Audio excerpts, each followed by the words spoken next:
Assalamualaikum warahmatullahi wabarakatuh. Apa kabar semuanya? Semoga pada sehat-sehat. Pada video kali ini saya ingin mengantarkan saja tentang apa yang sering disampaikan biasanya sama mahasiswa tingkat akhir ya, atau mahasiswa semester atas terkait dengan bagaimana eh, ingin memulai penulisan skripsi. Ada banyak hal tentunya. Jadi di sini saya akan mengangkat dua hal saja terkait dengan hal administratif dengan topik dari skripsi itu sendiri. Nah, yang paling penting dulu adalah terkait dengan hal administratif ya. Misalnya, kalau kita lihat status mahasiswa, status kita itu apakah kita sedang sebagai mahasiswa aktif, ataukah non-aktif, atau kita sedang cuti, ataukah pernah cuti, seperti itu. Karena nanti akan terkait dengan ini ya, pembayaran gitu ya, terus kemudian yang berikutnya ini adalah jumlah SKS yang telah ditempuh dan mata kuliah apa saja yang belum diambil dan masih harus mengulang. Jadi sebaiknya memang untuk mahasiswa semester atas atau tingkat akhir itu silakan mengecek transkrip nilai gitu ya supaya bisa mengetahui mata kuliah apa saja yang udah pernah diambil atau belum diambil dan dilihat nilainya gitu ya. Beberapa program studi biasanya mensyaratkan atau universitas gitu ya mensyaratkan nilai-nilai yang rendah seperti C atau D itu harus berapa minimal dan juga perhatikan juga syarat untuk mengajukan skripsi itu minimal harus berapa SKS seperti itu. Memang sebaiknya ketika kita mengajukan skripsi itu adalah ketika kita sudah mengikuti keseluruhan semester setidaknya 6 semester gitu ya. Jadi 1, 2, 3, 4, 5, 6 sudah diikuti dan baru semester 7 sekalipun ada mata kuliah yang bisa diambil, baru kita bisa mengajukan skripsi biasanya seperti itu.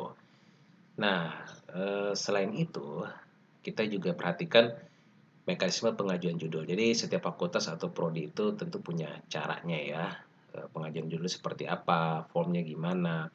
Terus tanyakan juga bagaimana mendapatkan pembimbing gitu, pendaftaran proposal dan sebagainya. Ini kalau pendaftaran proposal ketika mahasiswa sudah mendapatkan pembimbing terus sudah konsultasi kemudian ingin seminar proposal. Nah, selain itu yang kita lihat adalah pembayaran ya. Pembayaran ini ya hal-hal terkait kalau misalnya sudah tingkat akhir itu kan mahasiswa sudah habis mata kuliah. Tentu tinggal proses penulisan skripsi kalaupun ada perkuliahan mungkin hanya untuk memperbaiki mata kuliah atau sedikit mata kuliah yang diambil, misalnya mata kuliah pilihan. Jadi silakan ditanyakan eh, terkait dengan pembayaran-pembayaran tersebut.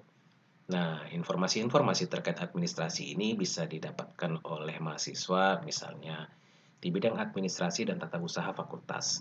Bisa juga di universitas gitu. Tapi kalau terkait dengan program studi kalian bisa ditanyakan di fakultas.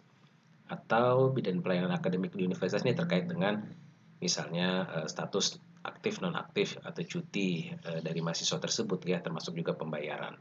Nah, hal-hal seperti ini sebaiknya dilakukan dulu oleh mahasiswa agar tadi tidak ada masalah dalam penulisan skripsi ke depan karena seringkali ketika mahasiswa sudah asik menulis skripsi ternyata masih ada hal-hal terkait administrasi dan ini yang akan mengganggu proses mahasiswa ketika ingin sidang misalnya.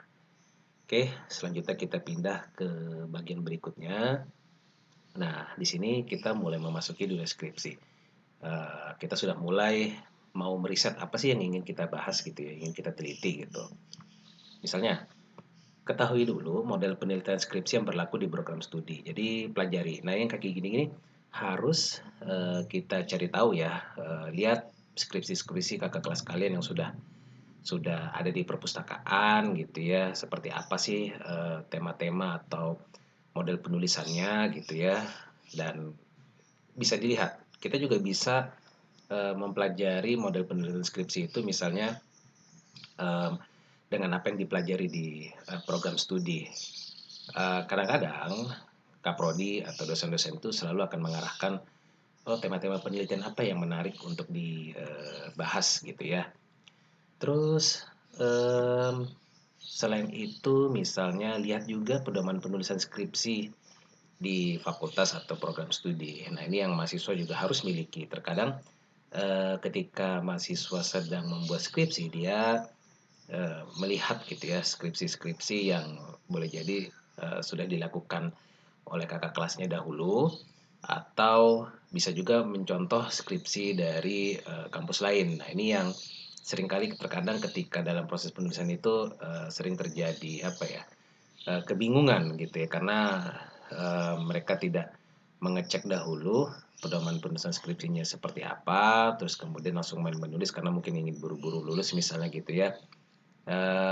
Ini harus diikuti dulu setidaknya, dipelajari biar tahu bahwa oh ya seperti ini kita dalam menulis skripsi.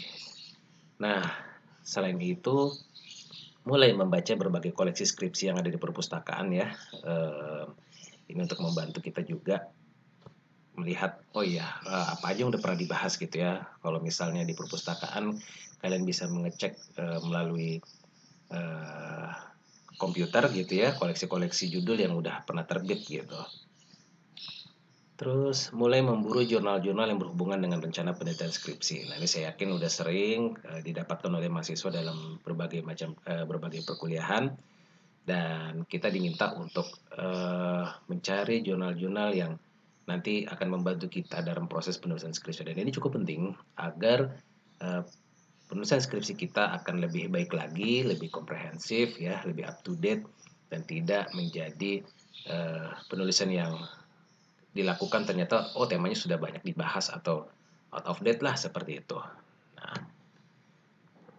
nah yang sering ditemukan dalam proses penulisan skripsi itu adalah mahasiswa mengajukan judul terlebih dahulu. Biasa seperti itu. Judul apa yang ingin ditulis apa di ya judul apa yang ingin ditulis, terus kemudian nanti bisa diteliti gitu ya.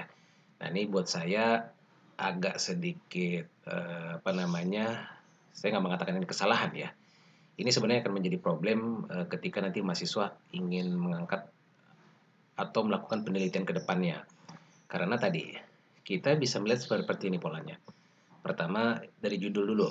Dari judul terus kemudian kita uraikan permasalahan penelitiannya. Jadi uraian-uraiannya itu baru muncul belakangan.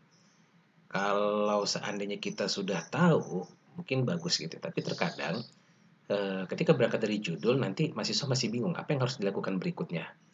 Nah, makanya saran saya biasanya kepada mahasiswa adalah kita harus coba lihat dulu uraian permasalahan penelitiannya itu apa. Jadi kita jangan memikirkan judul dulu, karena kalau kita memulai dari uraian permasalahan penelitian, maka kita bisa mengarahkan judulnya. Baru judul kita munculkan. Nah, sebaiknya mahasiswa mulai dari menguraikan permasalahan penelitian, apa yang ingin dia teliti. Nah, uraian permasalahan penelitian ya harus mulai banyak membaca tadi ya, skripsi yang pernah dibahas sebelumnya, yang ditulis sebelumnya, bisa mulai membaca hasil-hasil penelitian jurnal yang yang udah banyak diterbitkan sampai saat ini gitu ya. Terus kita lihat dari situ tema-temanya apa yang kita bisa arahkan. Nah, biasanya kalau sudah banyak membaca, kita sudah mulai bisa mengkerucutkan gitu ya, memfokuskan di titik apa mahasiswa bisa eh, menjadi topik atau apa namanya ya sebut aja permasalahan atau pertanyaan penelitian yang akan coba dia jawab. Dari situlah nanti judul akan muncul. Dan ini memang nanti perlu ada pembahasan sendiri ya. Saya yakin ini pernah dibahas dalam mata kuliah metode penelitian. Nah, ini untuk tipsnya. Jadi kalau misalnya biar lebih gampang ya dari hal yang kita sudah bahas sebelumnya. Yang pertama, memperbanyak literasi terkait rencana penelitian skripsi. Jadi kita mulai cari-carilah gitu ya. Sebaiknya ketika mahasiswa ingin meneliti atau menulis skripsi, jangan sekedar membawa konsep saja gitu, tapi juga sudah membawa berbagai macam pengetahuan terkait dengan apa yang ingin kita bahas. Itu paling penting.